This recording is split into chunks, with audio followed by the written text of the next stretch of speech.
A relatively new side to the top flight of German football, Wolfsburg have been competing in the Bundesliga since the late 1990s. While the last 10 or so years of the league have largely been dominated by the likes of FC Bayern and Borussia Dortmund, it was Wolfsburg 08-09 squad that made history, capturing the club's first and only Bundesliga title. Featuring a striker partnership of Edin Dzeko and Grafich, who scored 54 combined goals in the season, and Misimovic, who contributed 20 assists, this Wolfsburg squad is considered one of the Bundesliga's best attacking sides. Since then, the club's experienced some ups and downs. The 2014-15 season saw success as they won the League Cup as well as the German Super Cup the following season. However, just 2 years later, Wolfsburg found themselves in the league relegation playoff, where they were just able to fight off the drop from the Bundesliga. A 7th place finish last year and an unbeaten start to the current Bundesliga season shows signs that Wolfsburg is one to watch. Let's try to continue this positive trajectory and lead Wolfsburg to success.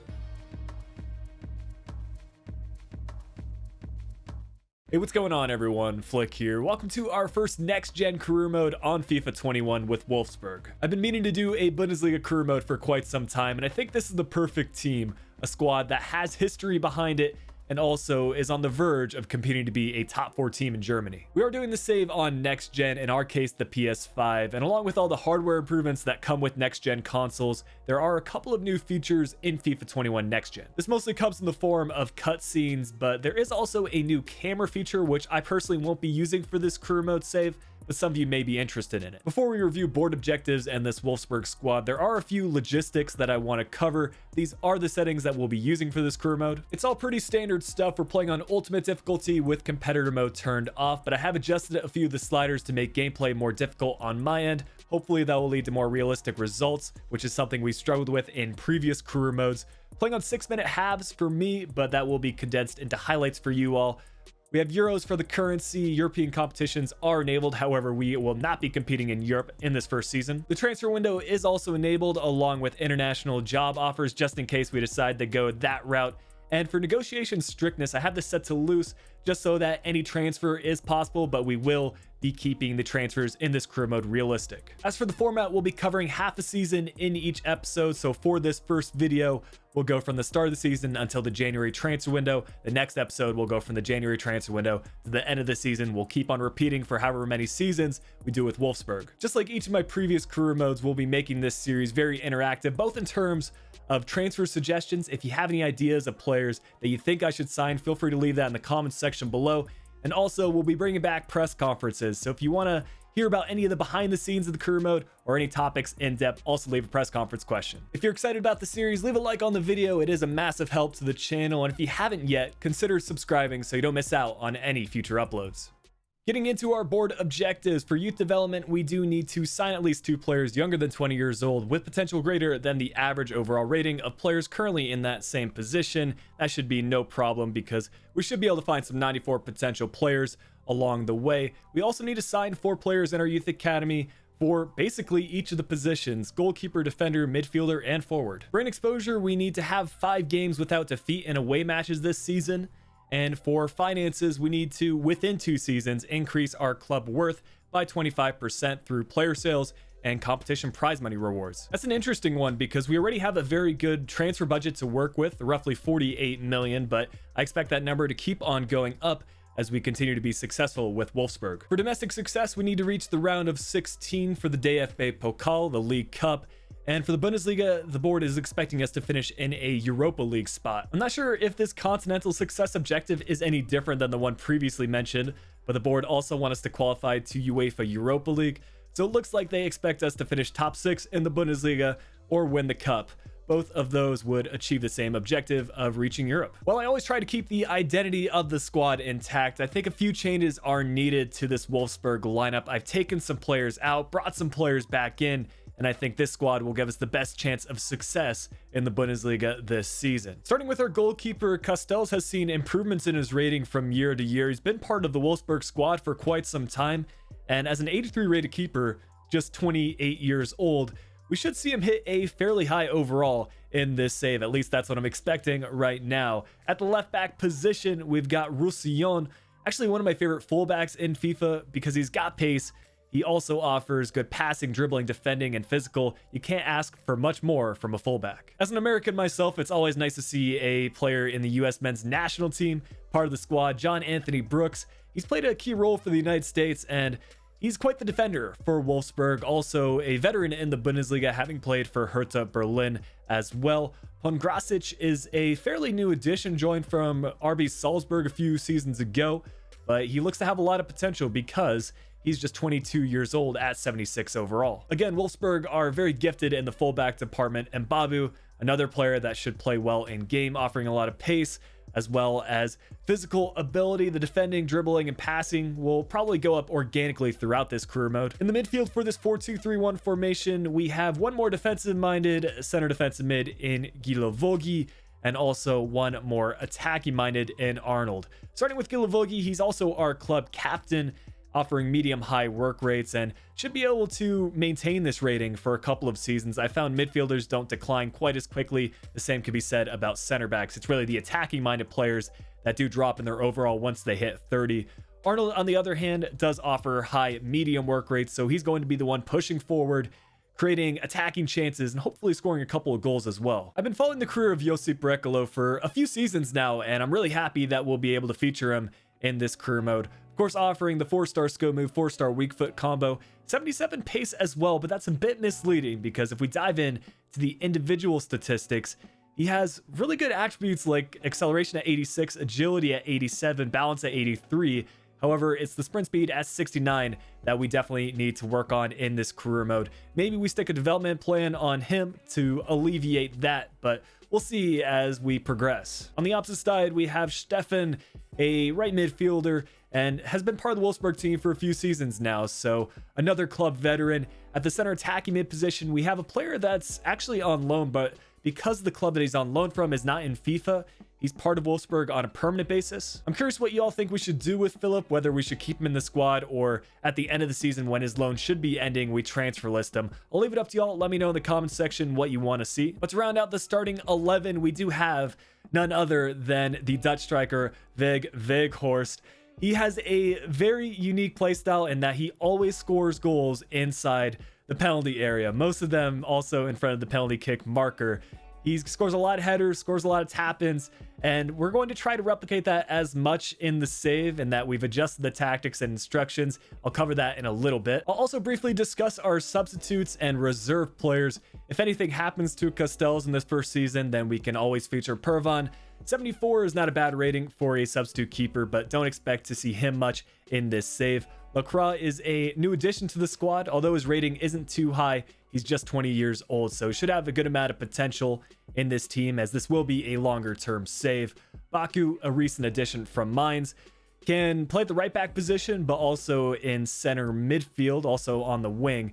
Again, a young player at 22, so should be able to go up a few in his overall. Schlager, a center mid, center attacking mid, center defensive mid, also left-footed, so could be the future replacement for Arnold if that time ever does come. Joao Victor is a versatile Brazilian that looks to offer a good amount of pace, shooting, and dribbling ability. Also, the 4-star skill move, 5-star weak foot combo is ideal. Klaus is not someone who I'm too keen on, but if we need squad depth, he can be it for us at the winger position. And finally, Ginczek, someone who I'm fairly familiar with from my Stuttgart career mode a couple of FIFAs ago. Similar to Weghorst, he offers some aerial ability because he is 6'3", so I do plan on featuring him a good amount in this season. For those of you that are interested in the reserve players, I'll briefly scroll over each of them, but I'm not going to talk about them in depth.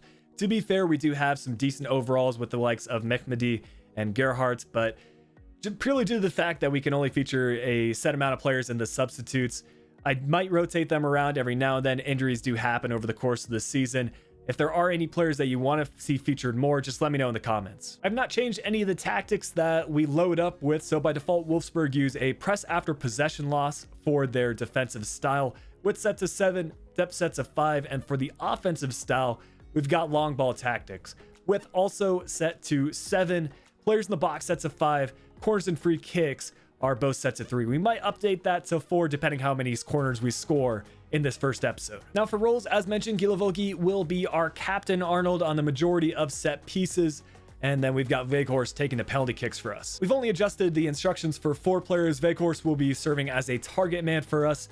For Gilavogi, I've got him set to stay back while attacking, and then for both of our fullbacks, both Mbabu and Roussillon, they'll be on Join the Attack and Overlap for their instructions. Because of some pre-order bonuses, we do have a high potential homegrown talent to start off with. Philipp Bender is a center mid, 17 years old from Germany, 74 to 94 potential. It seems like most of these players also have either a 4 or 5-star skill move and weak foot, which is always a plus, even if you can train that up now with development plans. However, when I was looking through his statistics, I think instead of him being a center midfielder, we're going to convert him to a CDM. It only took 2 weeks for that to happen, and we already see a boost in his overall. Can I just mention that I don't think I've seen a Youth Academy player with better physical statistics? 97 jumping, 80 stamina, 98 strength, and 94 aggression.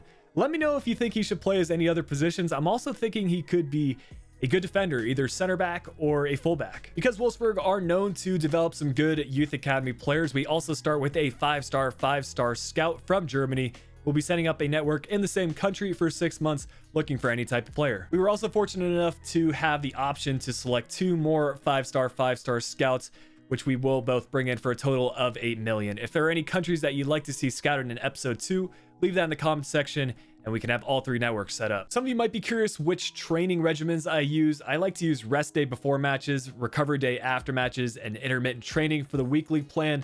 And then what I do for the individual drills, I do 3 of them, usually trying to get an A grade for any of the training drills that offer 2 players. That'll get the maximum boost to the sharpness, and then 2 more drills that usually use 3 players. After you achieve an A grade, you can just simulate the rest of the way and still achieve the same results. I don't think it's necessary to do more than 3 drills. You can just do the same ones each time. Generally, I don't like to make a whole lot of improvements to our starting 11. I like to get an idea of how they play before making any transfers in or out of the squad. So for now, we're going to focus on a squad depth signing by bringing in De Ketelaere. The Belgian player from Club Brugge offers a 3-star skill move, 4-star weak foot combo, left-footed, but we could also play him centrally as a center forward type of player. He had a release clause set to 11.2 million that we paid up, agreeing to a sporadic squad role for 4 years on 20 grand a week. Several transfer offers also coming in for one of our fullbacks, Mbabu. For now, I'll be declining that, but if it ever comes to a point where he reaches too high of an overall and a move to another European club does become more realistic, then maybe we'll reconsider things. But I was very surprised to see that a release clause was met for one of our players. I always forget to check this before starting a career mode, but I think it's okay to let at least one player go. I even tried to renegotiate a contract, but the player was set on leaving, so unfortunately, our starting right midfielder, Stefan, will be leaving for another Bundesliga team in RB Leipzig. If you look into the details of the transfer, this is a pretty good move from a financial perspective. Stefan only has a market value set to 14 million, his release clause considerably higher, and I think we can definitely find an appropriate signing in the future to replace him if any of our existing players don't step up. But regardless, I do wish Stefan the best in his career. He was a long-term Wolfsburg player, and hopefully he can start fairly often for RB Leipzig. We've been fairly busy in this first half of the season in regards to players leaving the club, a total of 5 players going out on loan. For the most part, these are younger players that aren't yet going to be featuring for us, although we will be giving some match time to players that are not in our starting 11. We just need to make sure that enough players leave that they can still grow, because otherwise they just are going to be stagnant. A couple of final logistics before we get into the gameplay. We've assigned development plans to convert the position for a few players. Arnold going from a center defensive mid to a center mid, and as a result, his rating has gone up +2 to an 81. Philipp is going to play more as a center forward / center attacking mid for us, so we have used that development plan. And similar to Arnold, he also saw a +2 in his rating. Finally, for these Wolfsburg tactics, I prefer to have left-footed players playing on the right, right-footed players playing on the left. So we've converted him from a left winger to a right winger. That did not result in a change to his overall. As promised, we do have sliders enabled. For starters, these are the settings we'll be using in game: 6-minute halves, ultimate difficulty, competitor mode turned off. And then I'll quickly just cover each of the individual statistics. If you want to take a closer look, just pause the video. They'll be showing up on the screen for a few seconds. I will say though that I haven't been able to use these sliders to a great extent, so we might have to make some micro adjustments along the way.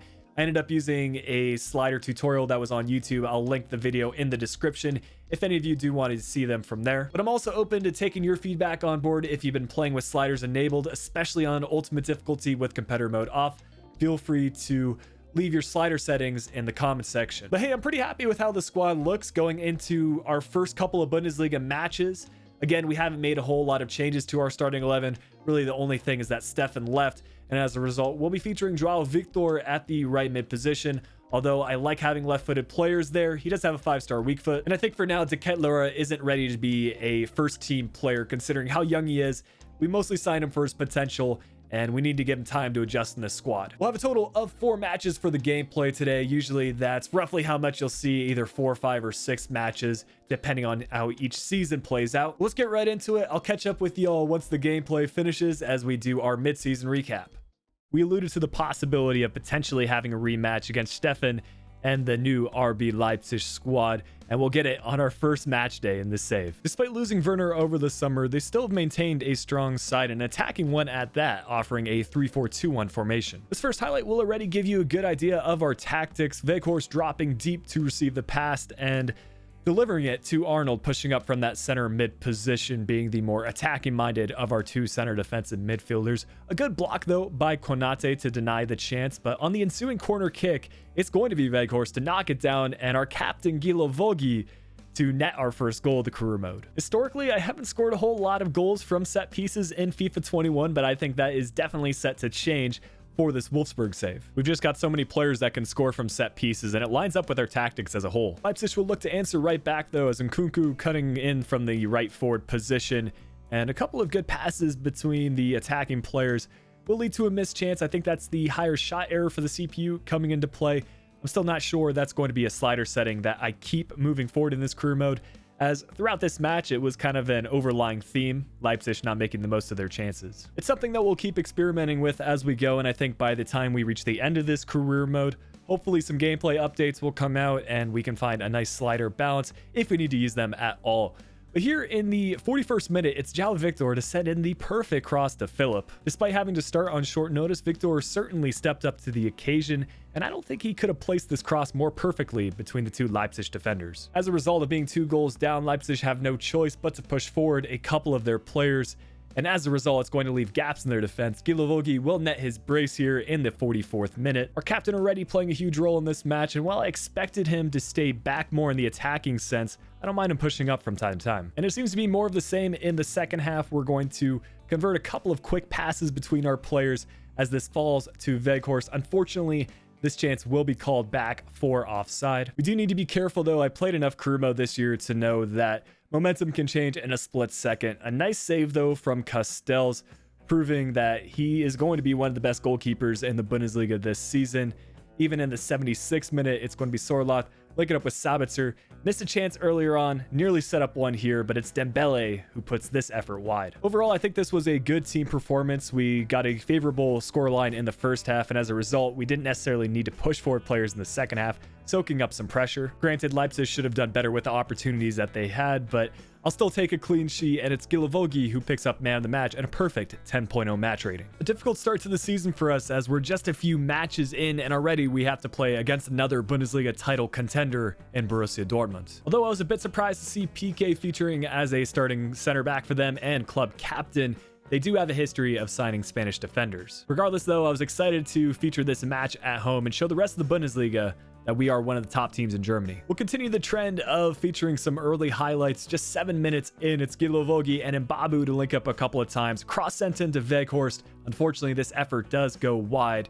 I read a statistic that just over half of big chances do result in a goal for Weghorst, so give him 2 chances, it's usually going to result in a goal just like it does here. It's fascinating how many different types of players and playstyles can be effective in FIFA 21. Sure, pace is always going to be a good asset, but I feel like this year, the return of the target man is certainly a thing. Not only known to score goals, Weghorst is also going to play a key role in contributing some assists and setting up the play for our wingers. Brekalo returning the favor and setting another perfect cross in. The fact that Weghorst is 6'6" means that he's not going to lose a whole lot of these aerial challenges. And just for perspective, Piqué is not much shorter at 6'4", and he surely was one of Dortmund's most expensive signings over the summer. Dortmund trying to maintain possession around our final third. We're doing our best to contain, even put in a couple of good tackles, but possession going straight back to Dortmund, and a key opportunity blocked by Brooks, and then a second time by our other center back. Finally, it's Haaland, whose chance does fall just wide. Another player that is known to put up big numbers in the Bundesliga and convert most of the big chances that are given. Here in the second half, it's going to be a change in pace as it's Haaland who in front of goal is going to make the most of this one. It was a good run into space to set up this opportunity, but in my opinion, an even better finish as he was able to nutmeg our goalkeeper. This is the kind of gameplay I was hoping to achieve with an end-to-end match with goals being scored by both teams and the match not being too one-sided.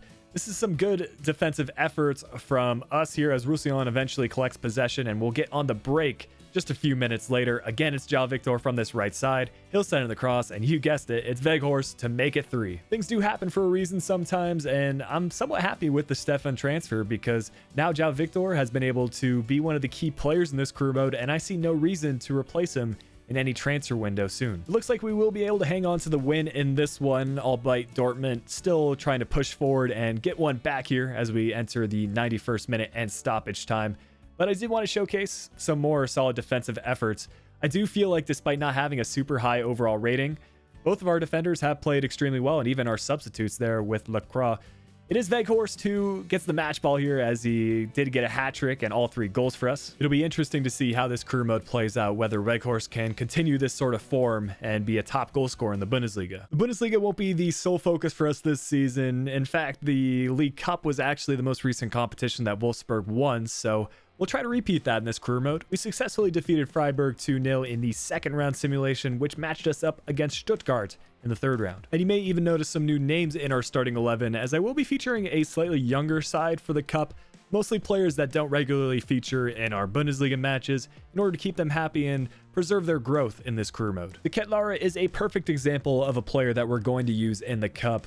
He's a player that I'd like to feature more often, and over the course of a few seasons might even transition as a starting player for us, whether that be on the right side or centrally. I think the main thing that he needs to work on right now is his consistency in front of goal. You can see from some of these highlights that he gets in the right goal scoring positions, even right here, making the right run and having enough pace to get in behind the Stuttgart defense. But unfortunately, he doesn't have the timing right or the finishing ability to find the back of the net. Bialik is another player that the cup is going to be crucial for as he gets more minutes. It was a pretty expensive signing at roughly 5 million, but I think he's shown signs of promise, scoring a pretty nice goal for the under-21 Poland side against Latvia. As a result of not making the most of our earlier chances, we will feature our top scorer Weghorst in this one, appearing as a substitute right around the 60th minute, so still plenty of time to make an impact on this match, and that he does as he goes one-on-one with the keeper, decides to square this to De Kettler. And again, the finishing in front of goal, it's just way too inconsistent. Perhaps I should have gone to the near post, but you expect to at least get that shot on target. Signs of promise though, as in the 75th minute, it's Weghorst playing this to João Victor. He gets his effort deflected, and now it's going to be an 86-minute chance. João Victor from the right-hand side, cutting in, eventually playing this pass, looking for Weghorst, who tried to get back on side in time but was unable to do so. More goal scoring opportunities just a few minutes later. It's João Victor and Arnold linking up, and that effort will be saved well by the Stuttgart goalkeeper. As we enter extra time, I was pretty happy to see that we don't need to have a replay of this cup competition. It's just going to lead to schedule congestion when replays are factored in. Thankfully, we do manage to get the go-ahead goal through Weghorst, again showing some good positional awareness and putting himself in advantageous goal-scoring chances. That goal seemed to be the difference maker in this one, as Stuttgart's defense opened up. They were more compact prior to that, and it's going to be Weghorst to double our lead in the 99th minute, essentially securing this result because we've shown in some of our previous fixtures that we don't concede a lot of goals, and we certainly aren't going to concede two in about 16 minutes or so. Weghorst nearly getting his hat trick had it not been for a good save from the goalkeeper. I like this style of play from the CPU. Despite being down by a couple, they're still pushing players forward and trying to cut the deficit in at least half. Had it not been for another good save by Castells, maybe we would have seen a different scoreline. But we're through to the next round of the Deutsche Pokal, and we'll continue our winning form in this episode as we look to go 4-4 in what will be the final match for us before the January transfer window. Realistically, I think Wolfsburg, Leverkusen, and Borussia Mönchengladbach are all competing for a top 4 spot in the Bundesliga alongside Leipzig, Dortmund, and Bayern. Therefore, it will be crucial for us that we pick up a good result here and try to increase the gap between us and Leverkusen in the table. Watching back these highlights are also a good way to figure out our tendencies, as we seem to like to play the ball down the right side, again setting up Weghorst in a chance that was dragged just wide. But it's Weghorst distributing the ball this time to João Victor, getting in behind the defense, He'll make no mistake about it, opening up in the scoring in the 21st minute. I think a big reason why we have been so successful on the attacking front is that our fullbacks are joining the attack and often getting involved here, as Mbabu looking for the cross in the middle. It's Bender to track back and clear that one over the crossbar.